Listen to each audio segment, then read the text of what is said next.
This is what that extra shoelace hole is for and how to use it to prevent blisters. Have you heard of a shoelace trick called the heel lock? Well, you should know this tip is proven to be extremely useful among active people who frequently run in their track shoes without getting blisters. The heel lock shoelace trick enables your ankle and heel to be securely tied into place so that friction to the skin is greatly minimized. It also prevents your toenails from bruising.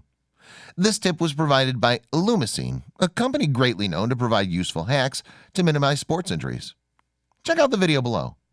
And remember to use this tip before you run the next time. The world is filled with stories going viral every single day. But how many of these sites can you actually follow?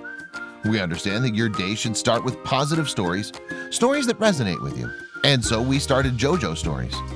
Our mission is to create meaningful stories that cover everything from animals to anthropology, history to environment and lifestyle.